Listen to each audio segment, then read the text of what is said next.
로마서 12장까지 왔는데 이제 로마서의 구조를 좀 이해하실 수 있겠죠. 1장에서부터 8장까지는 인간이 어떤 위치에 있는지, 그 인간의 비참한 처지를 설명했어요. 유대인이든 이방인이든 다 똑같은 처지다. 유대인은 하나님의 말씀을 받은 아브라함의 후손이요 하나님의 자녀라고 입에 침이 마르도록 그렇게 말을 하면서 율법을 다른 사람에게 가르쳐 전수하고 할례를 받으라고 할 정도의 열성이 있었지만, 그들은 진실로 자기 자신이 하나님의 말씀을 지킬 수 있었는가? 그러면 지킬 수 없는 상태에 있을 수밖에 없었다. 그리고 하나님께서 보내주신 메시아 예수 그리스도를 영접하지 않고 거절했다. 그들도 다 하나님 나라에 들어갈 수 없는 그런 형편에 처해져 있어요. 비참한 상황. 그렇다고 이방인은 어떤가? 이방인은 우리는 하나님의 말씀을 듣지 못했으니까 하나님 앞에 하나님 우리를 똑같이 심판하시면 안 되지 않습니까? 말을 할 수 있다는 거예요. 하나님 말씀이 들리지 않았다. 그러나 자연 계시를 통해서 주신, 일반 계시를 통해서 주신 것을 보면은 그들이 그런 핑계를 댈 수 없다. 하늘의 별들이, 달이, 태양이 움직이는 것, 그 다음에 나무, 꽃이 지고 꽃이 피는 것, 나무가 자라는 것, 이런 모든 것들을 보면서 하나님이 계시지 않다 이렇게 할 수 없고, 그들의 양심이, 법은 없어도 누군가를 때리고 해했을 때는 아무 법이 주어지지 않았지만 그렇게 하면 안 된다는, 그게 어디서 누구한테 배운 거예요? 그들의 양심이 고발한다 그랬어요. 그래서 하나님 앞에서 그들의 양심이 얘기할 거예요. 나는 듣지 못했기 때문에, 하나님을 알지 못했기 때문에 그렇게 할 수 없다는 거예요. 마찬가지로 이방인들이나 유대인들이나 다 모두 하나님의 진노 아래에 있었다는 걸 1장부터 쭉 설명을 해온 거예요. 그렇죠? 그런데 이제 그리스도 예수님이 육신을 입고 땅에 오셔서 하나님의 진노 아래에 있는 자들의 죄를 짊어지시고 십자가의 죽으심으로 그들의 죄값을 다 용서하셔, 사해 주셨어요. 그래서 누구든지 믿는 자는 다 구원의 은혜를 누린다. 누구든지 믿는 자는 다 구원의 은혜를 누린다. 율법을 지켜서도 아니고 똑같은 조건 안에. 그렇기 때문에 이제 그리스도 예수를 구주로 믿고 믿음 안에 존재하는 자에게는 결코 죄인이라고 말하지 않는다. 이걸 결코 정죄함이 없다. 로마서 8장 1절에서 이렇게 말하는 거예요. 이젠 죄인 아니야 이거예요. 믿는 그 사람은. 이렇게 그리스도 예수의 피로 구원받은 자를 사랑하신 하나님의 사랑을 그 누구도 그 무엇도 끊을 수 없다. 마귀도 끊을 수 없고 이 세상의 어떤 권력으로도 끊을 수 없고 그 어떤 사고로도 그 사랑을 끊을 수 없다. 이렇게 선언한 후에 이제 9장부터 11장까지에 들어와서는 바울이 동족에 대해서, 동족이 구원받지 못하고 이렇게 예수 그리스도 메시아를 받아들이지 않고 거절하고 저렇게 악독하게 오히려 반대하는 그것에 대해서 가슴이 너무 아팠어요. 그래서 그 현실을 아파하면서 이방인과 유대인의 구원받는 원리, 그게 어떻게 됐는지를 쭉 설명을 했어요. 어째서 유대인이 복음을 거절하고 구원받기 전에 이방인의 모습처럼 살아가는가에 대해서 그 원인과 결과를 9장부터 11장까지 다 설명했어요. 말하자면 1장에서 8장까지 이야기했던 구원의 원리에 대해서 조금 더 확장시켜서 이방인이나 유대인이나 어떻게 구원을 받게 됐는지 접붙임받는 가지에 대해서 설명하면서 이야기를 했죠. 하나님을 모르고 살던 이방인들이 하나님의 자녀가 된 것이나, 하나님을 안다고 하는 이스라엘이 잘려나가게 되고 원가지에서 원나무에서 잘려나가게 된 것은 양쪽 모두 순종치 않는 가운데, 즉 불순종하는 가운데서 하나님께서 긍휼을 베푸시려고, 긍휼을 입고서 구원받게 되었다라는 것만을 자랑할 수 있도록 하게 하시려고 하나님이 똑같은 상태에 놓게 하셨던 것이다. 지금은 돌아오지 않고 있는 이스라엘이 이제 이방인의 숫자가 차고 나면, 그 숫자가 얼마인지는 우리는 알 수 없지만 하나님은 아시고 계셔요. 그 숫자가 차고 나면 이제 유대인도 돌아올 것을 하나님의 약속을 근거로 주장했어요. 하나님은 후회하시지 않는 분이다. 계획을 중간에 바꾸시지 않는 분이다. 그리고 이 말씀을 하고 나서 바울은 뭐라고 얘기를 해요? 이제 이 여기까지 쭉 설명을 하니까 지난주에 11장 33절에 깊도다 하나님의 지혜와 지식에 부요함이요 풍성함이요, 그의 판단은 측량치 못할 것이며 그의 길은 찾지 못할 것이로다. 이렇게 감탄하면서 그 누가 하나님의 마음을 알았느냐? 그리고 그 누가 하나님께 왜 이렇게 하셨어요? 하나님 이렇게 하셔야죠. 제 생각에는 이게 옳지 않습니까? 이렇게 누가 조언을 할 수 있는가? 아무것도 부족함이 없는 그 하나님 앞에 내가 뭔가를 갖다가 드렸다고 헌신했다고 해놓고 뭔가를 되갚으려고 되돌려 받으려고 할 수 있겠는가? 그럴 수 없다. 왠가? 그 이유는 만물이 주에게서 나오고 주로 말미암고 결국은 주께로 돌아가기 때문이다. 그러면서 하나님께 영광이 세세 영원토록 있을지어다. 아멘 하면서 끝났어요. 그리고 이제 12장부터 마지막 장까지에는 이렇게 구원받은 하나님의 백성 공동체는 그 공동체 속에서 세상 가운데서 어떤 태도를 보이고 살아야 되는가? 교회 공동체 안에서와 바깥에서 어떤 태도를 보이며 살아야 되는가? 그걸 이제 오늘 본문이 말씀하고 있어요. 그래서 1장 1절을 보면 12장 1절을 보면 그러므로 형제들아 내가 하나님의 모든 자비하심으로 너희를 권하노니 너희 몸을 하나님이 기뻐하시는 거룩한 산 제물로 드리라. 이는 너희가 드릴 영적 예배니라. 바울은 자기의 감정이나 지식이나 열정으로가 아니라 하나님의 자비하심으로, 이런 말을 바울이 할 수밖에 없겠죠. 이렇게 가르쳤잖아 너희들을. 그러니까 이제는 이 말 좀 들어. 알았지? 내가 지금 이제 권면한다. 말 들어봐. 이렇게 하지 않아요.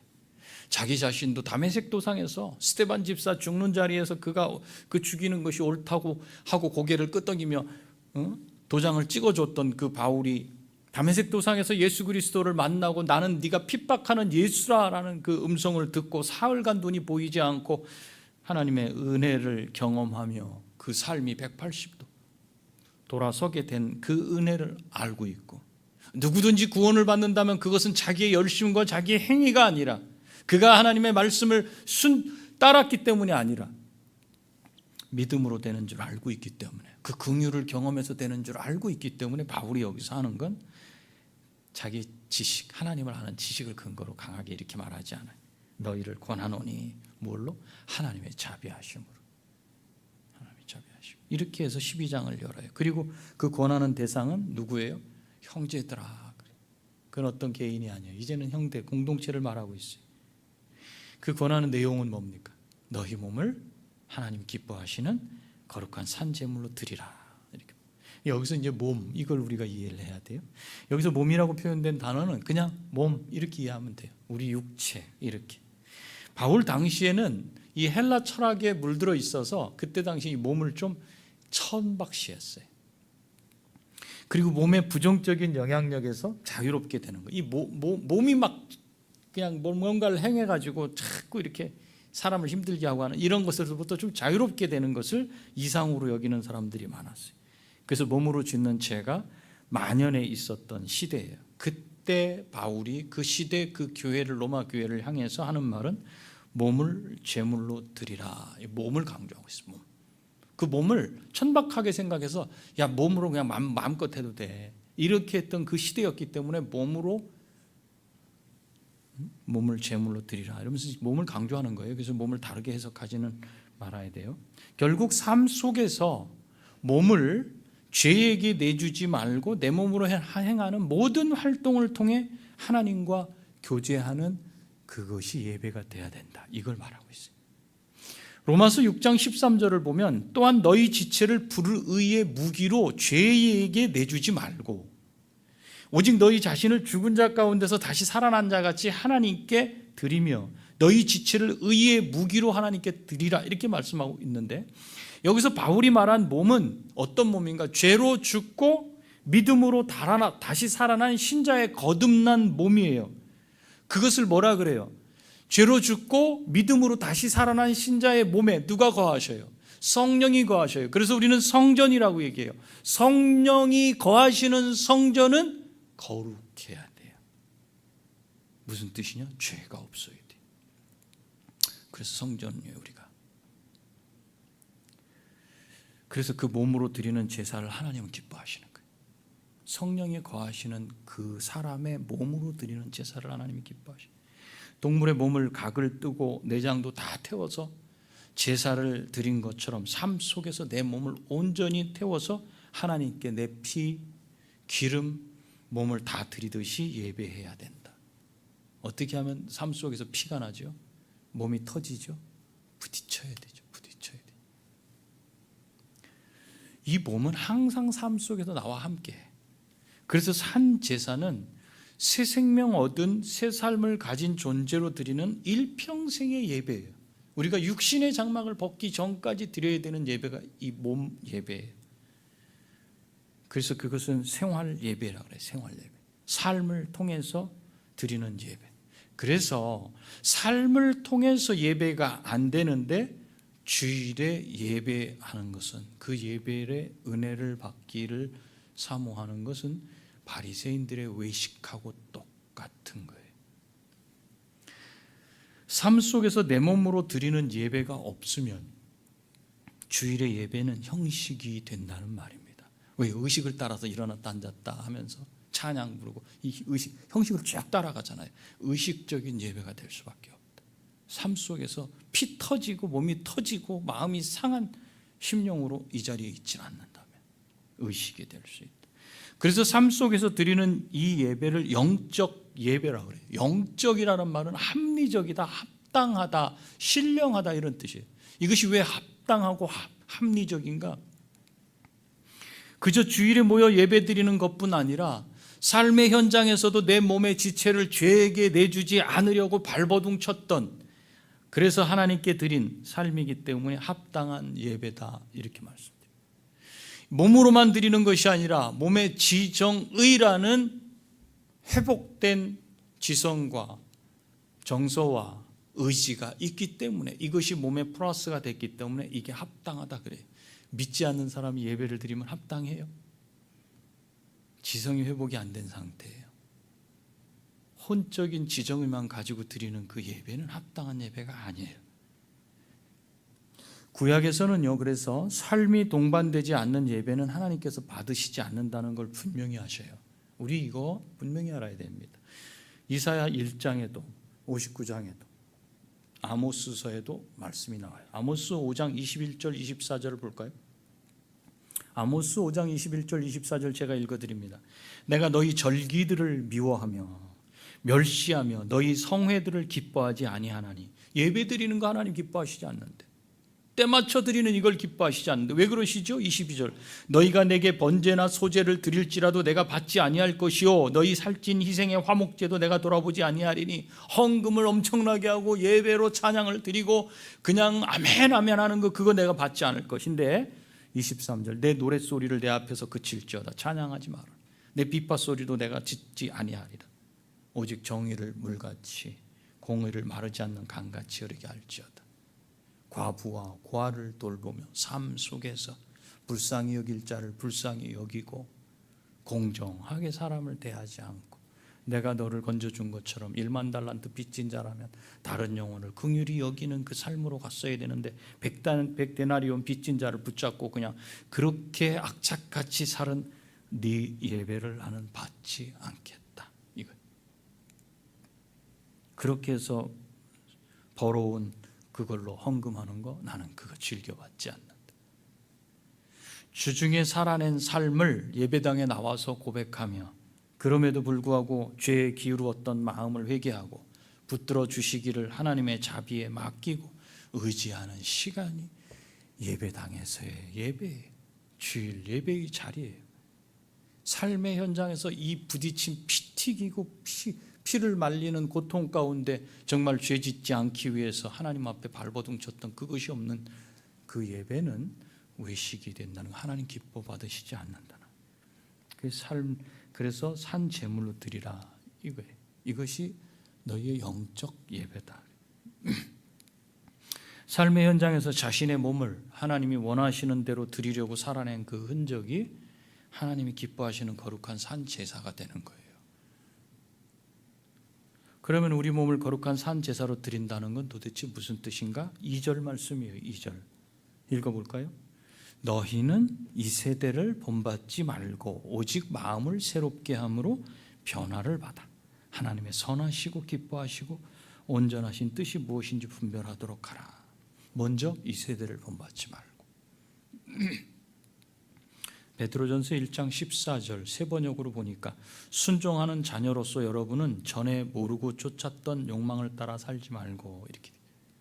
이 세대를 본받지 말고 이것은 내가 믿기 전에 내 욕심을 따라서 살았던 그 삶의 경험, 그 삶의 방식, 그것 따르지 말라는 거죠. 전에는 몰라서 마음에 좋은 대로, 보기에 좋은 대로 악을 행했어요. 전에는 몰랐기 때문에 사람들이 다 그렇게 따라가면 따라갔어요. 그렇지만 하나님께 순종하는 자녀로서 이제는 이전처럼 살아서는 안 된다. 이 세대를 본받지 말고 그 뜻이에요. 이 세대를 본받는 것은 알지 못해서 행하던 때처럼 내 마음이 내키고 다른 사람도 사는 그 길로 가면 안 된다는 거죠. 지금 우리 아이들이 그렇게 살고 있잖아요. 우리 아이들이. 제가 월요일이면 이제 저희 어머님 댁에 가는데 거기에 저를 오랫동안 머리를 깎아주신 분이 있어서 거기 머리 깎는. 이번엔 그 집에 딸 하나, 아들 둘을 이렇게 얘기하더라고요. 한국에서 사는 게 어려운 게 뭔지 얘기하더라고요. 교육 때문에 그렇습니다. 그래. 중학생인데 아이가 두 과목 하면 60이래요. 그래서 이제 국어도 좀 하면 90만 원. 고등학교 가면 어떻게 됩니까? 보통 110에서 120 내야 됩니다. 이건 저렴한 겁니다. 이렇게. 그래서 어머님들이 어쩔 수 없이 그거 보려고 알바를 해야 된다는 거예요. 그러면서 하는 말이 이거예요. 애가 공부를 잘하면 그 아이 중심으로 아이들이 이렇게 움직일 수 있어서 별로 신경 쓸 게 없대요. 살아가는데 학교에서. 공부를 좀 못하면 어떻게 되는 거예요? 그 물을 잘 타야 된대. 그래서 아이들이 학원을 그만 끊을까 그러면 성적이 안 나오는데도 불구하고 그러지 말라 그런대요. 불안해갖고 견디질 못한대. 여기든 저기든 속해야 되기 때문에. 그래서 아이들이 거기서 그러면 PC방에도 가야 된다는 거예요. 같이 어울리려면. 가지 않고 핸드폰도 보고 게임도 해야 된다는 거예요. 그 물살에 휩쓸리지 않으면 살아남기가 어렵기 때문에 지금 이 아이들은 그거 파도 타기 하고 있다고 그 중학생 엄마가 얘기하더라고요. 홀로 서기는 어렵다는 거죠. 우리 부모들도 어쩔 수 없어서 보내는 게 아닌가. 안 보내면 어떡할 거예요? 뭐 교육의 방법이 있어요? 어떻게 아이를 교육시킬지? 그게 마땅한 게 없어요. 그렇다고 집에서 붙잡고 해요? 애도 불안해하는데 나도 불안하고 가보지 않은 그 길 갈 수가 없어요. 불안해서 그냥 따라갈 수밖에 없어요. 근데 신자의 삶이 그렇게 돼서는 안 된다. 신자가 신앙생활을 해가면서 이전에 살아왔던 그 방식과 세상 속에서 어떻게 흘러가야 되는지를 따라서 따라가면 안 된다. 아이들은 예로 제가 말씀드린 거예요. 아이들을 예로. 여러분들이 성인들이 잘 이해할 수 있도록 제가 말씀드린 겁니다. 우리는 예수님 믿기 전에 익숙해진 종교적, 문화적 환경 가지고 있어요. 또 예수님 믿으면서도 익숙해져 버린 세상에서의 내가 대하는 방식과 교회 예배당 안에서 대하는 방식, 이게 이분화되어 있을 수도 있어요. 또 집안의 문화적인 배경이 있어요. 신앙생활을 한 교회에서만 쭉 하지 않고 다른 교회에서 이렇게 하면서 그 교회의 특징적인 그런 것들이 있어요. 이런 것들이 다 섞여 있어요. 그렇지만 이전에 익숙해진 삶과 행동 방식을 따라서 살지 말라고 바울은 말하고 있어요. 왜냐하면 이제 새 사람이 되었다. 우리는 새 사람이 됐는데 새 방식으로 살지 못하면 아파요. 새 사람이요. 그게 아주 곤란한 거예요. 고단한 거예요. 이쪽에도 저쪽에도 속하지 못한 거. 거룩한 신자가 되었기 때문에 그래요. 거룩한 신자는 죄로부터 멀어져요. 죄로부터 멀어진다는 건 이 세상의 방식과 살아남는 방식을 따라서 물살을 타고 가는 게 아니에요. 물살을 거슬러야 돼요. 그러니까 몸이 찢어져요. 피가 나는 거예요. 고통스러운 거예요. 그 과정을 겪으면 사람들과 같이 살아갈 수 있어요. 그 과정을 못 겪으면 계속 휩쓸려요. 삶의 현장에서 자기 자신을 하나님께 드리는 삶의 예배를 사는 사람들이에요. 우리는 삶의 현장에서 나를 잡아서 드리는 예배의 삶은 어떻게 해야 그게 되는가? 이 세대를 본받지 않는 것을 통해서 돼요. 이 세대를 본받는다? 내가 예수 믿기 이전의 삶, 예수 믿지 않는 사람들이 택하는 그 삶, 그 삶을 내가 따르지 않는다는 걸 말해요. 그래서 그리스도인은 세상 가운데 주도적이 될 수밖에 없어요. 자기 자신이. 그래서 뱀처럼 지혜로워야 되는 거예요. 그리고 비둘기처럼 성결해야 돼. 신자의 삶은 딱 그렇게 말할 수 있어요. 이 세대를 본받지 말아야 된다. 그래야 영적인 예배를 드릴 수 있다. 두 번째, 마음을 새롭게 함으로 변화를 받아야 된다. 그래서 바울은 이 세상 사람들이 하는 대로 하지 말고 오직 마음을 새롭게 함으로 변화를 받아서 이렇게 말하고 있어요. 이것은 구원받은 신자의 마음 상태를 말해요. 구원받았다는 것은 그 마음이 새로워진 것을 말합니다. 하나님을 향해 열려지지 않았던 마음이 열려지고, 하나님의 말씀이 들려지지 않았는데 들려지고, 영적인 지정의가 회복되지 않았는데 회복된 상태. 그래서 하나님의 말씀이 들리면 내 마음이 반응하는 상태로 바뀌어진 것, 그걸 말해. 이렇게 마음이 변화를 받기 위해서는 어떻게 해야 되는가? 지속적으로 말씀의 다스림을 받아야만 됩니다. 예배의 자리에 지속적으로 나와서 내가 깨닫든지 못 깨닫든지 그 자리 가운데서 그 말씀이 들려지기까지 그 시간이 필요해요. 삶 속에서도 말씀이 나를 이끌어가. 그래서 그 말씀이 내 길에 빛이 되는 거예요. 그러려면 어떻게 해야 되는가? 말씀이 내 안에서 계속 묵상돼야 돼요. 여러분이 하루 아침에 보는 그 말씀이 나를 사로잡고 끌고 가야 돼요. 삶의 현장에서 이 말씀이 항상 부딪혀요. 나는 거기서 예배를 드리는 거예요. 그 말씀을 붙잡고. 그거 붙잡고 그렇게 살아야 된다라고, 그것이 길이 돼서 내 앞을 인도하는데 내가 그 뒤를 따라가느냐, 이쪽으로 가느냐, 이걸 계속 씨름하는 거예요. 그렇게 한 주일간 씨름하고 예배 현장에 딱 와보세요. 그 씨름을 다 한 사람들이 여기 모여 앉았는 거죠. 그때 주님을 찬양하는 거예요.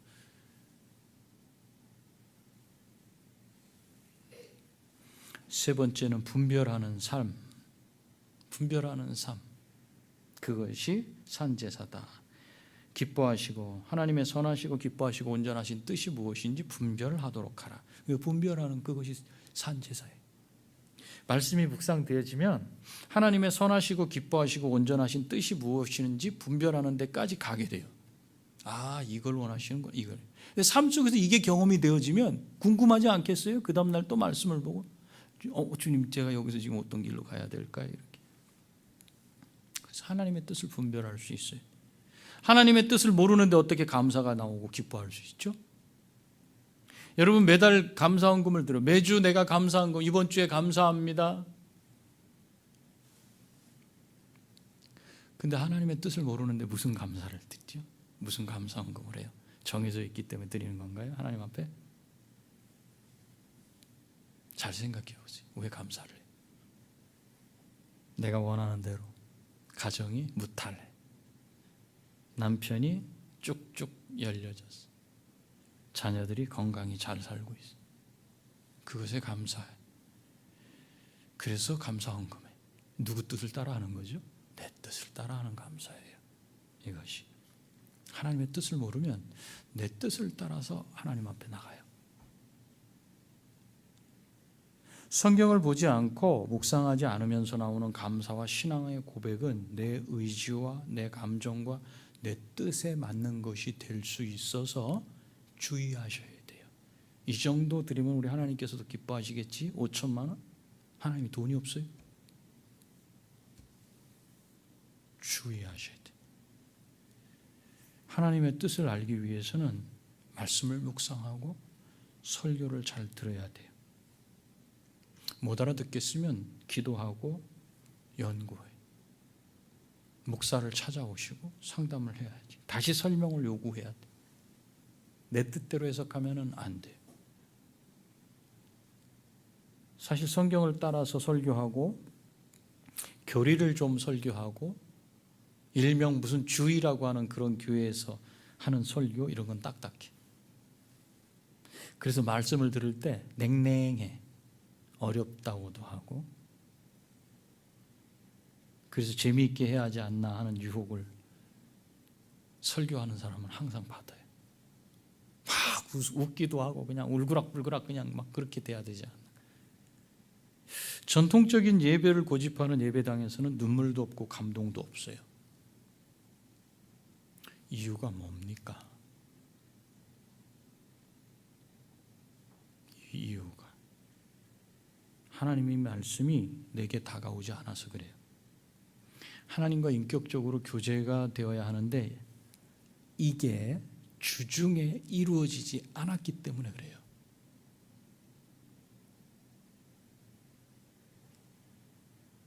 삶의 현장에서 말씀을 따라서 살아낸 흔적이 예배의 현장에서 눈물로, 감동으로, 인격적인 교제로 연결이 되지 않으면 어떤 반응이 일어나는가? 예배 현장에서 항상 냉랭해요.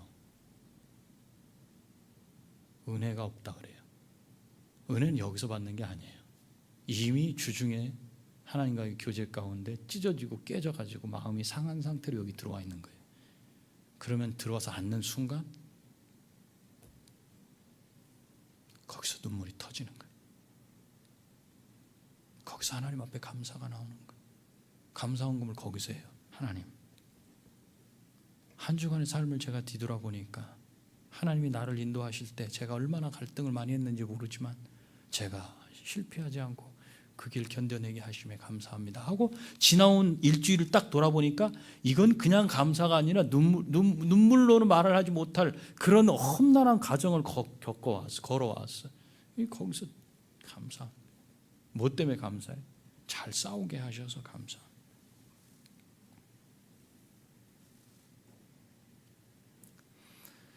인격적인 교제로 연결이 되지 않고 삶의 현장에서 말씀을 따라서 살아낸 흔적이 없으면 어떤 예배를 사모하는가? 감동적인 예배를 사모하게 돼요. 분위기가 눈물 나게 하고 내 감성을 건드려줘야 돼. 내 감정을 깊은 심연으로 인도해줘야 돼. 그걸 사모하게 돼. 그것에 우르는 거예요. 그것에 울어. 그것 때문에 뭔가 은혜를 받았다 그러는 거예요. No. 분명히 분별하세요. 그건 감성을 따라 내 뜻을 따라서 하나님 앞에 은혜를 내가 가져간 것이지 절대로 내 삶의 현장에서 내가 살아내는 흔적 때문에 받은 은혜가 아니에요. 이 착각하면 안 돼요. 이것이 착각인지 아닌지는 본인을 가만히 들여다보세요. 매번 그걸 계속 사모하는가 아닌가를 한번 보세요. 어떤 때는 예배가 은혜, 어떤 때는 예배가 안 돼. 아우 왜 이렇게 냉랭해, 왜 이렇게 힘들어. 이러면 삶의 현장에서 내가 어떻게 사는지를 한번 뒤돌아보시면 알 수 있어요. 그것은 하나님의 선하시고 기뻐하시고 온전하신 뜻이 무엇인지 분별하는 그런 게 아닙니다. 내 뜻과 내 감정을 따라 이 세대를 본받아서 나오는 현상일 수 있기 때문이다. 다 그렇다는 게 아니라 그럴 수 있다는 것. 하나님의 뜻을 분별하는 것은 말씀을 읽고 묵상하고 적용하지 않고는 어렵습니다. 여러분 말씀 읽는 거 아무것도 아닌 것 같죠? 그 말씀을 읽으면서 그 말씀이 여러분을 어떻게 바꾸는지를 보세요. 무엇을 기준 삼아 현실을 분별하고 어디로 가야 할지 구분하겠습니까, 여러분? 그때 작용되는 것이 말씀이 아니라면 무엇인가? 내 감정과 내 뜻입니다. 여러분 자신 한번 들여다보세요. 말씀을 정리합니다. 갈라디아서 1장 4절은 그리스도께서 하나님 곧 우리 아버지의 뜻을 따라 이 악한 세대에서 우리를 건지시려고 우리 죄를 대속하기 위하여 자기 몸을 주셨다. 이렇게 고백하고 있어요. 그리스도는 이미 우리를 이 악한 세대에서 구출해 내시려고 그의 몸을 들이셨어요. 그렇다면 우리는 이미 이 세대에서 구출되어서 그리스도께 속한 자들입니다. 그러나 동시에 이 악한 세대 가운데 살고 있어요. 그러면 우리는 어떻게 살아야 되는가? 우리는 지속적으로 성령을 의지하고 마음을 새롭게 하여 변화를 받는 훈련을 해나가야 되는데 방해되는 게 있다. 그게 뭔가? 이 시대 그리고 이 시대의 흐름 그리고 이 시대의 풍조 그것이 방해가 돼요. 우리는 악한 것을 아주 쉽게 따라하는 경향성을 가지고 있어요. 죄인이기 때문에 그래요.